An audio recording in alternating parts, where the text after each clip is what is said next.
Hey, hey, hey! Today is October 11th and it is my birthday! Oh my goodness, I am turning 100 years old today. Joke lang, pero ganun na ako katanda talaga. I'm that old. So, it's like, let me see.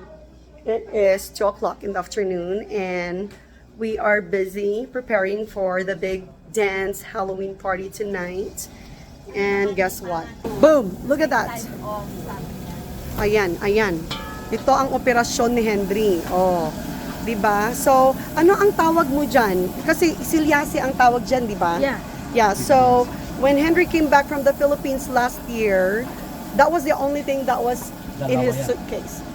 Dalawa. Yun lang yung nakalagay sa suitcase niya. Talyasi. Pilyasi. Silyasi ang tawag sa Sa amin, talyasi. Palyasi sa Pagkasinan. Oh, I see. Yeah. Okay. Ayan, oh, grabe siya. Oh, yan ang operasyon niya. May shrimp pa siyang nalalaman. Para daw makain ko.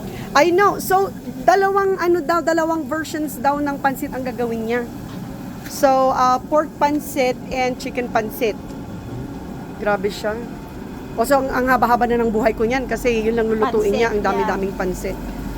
And here's Ate Chat. Kagagaling sa kanyang running. So nandito siya at may pa-surprise daw siya sa akin. So I'm gonna show you. Ano ba yun? Hindi ko pa nakita. Yeah. Let's see. May dala siya from Olympia.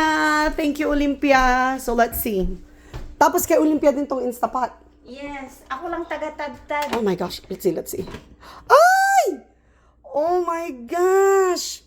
Ang napaka-famous na, pinapaitan ni Olympia. It's pinapaitan, right? Yep. OMG! Ay, ano mo tayo yan? Hala, thank you, Olympia! Kakainin na namin to. Kakain kami. Bago yung party. Kasi usually, I don't eat during the party. Hala, thank you! So good! Kumain na tayo. Kasi 2:00 na. Ang party 6:00. Kailan pa magluto? Hindi pa tayo nagla-lunch ka. Na, breakfast and lunch ako. Last nakain ko yung pizza last night nung dun sa, hindi pa talaga ako kumain. Okay, let's eat. Thank you, Olympia.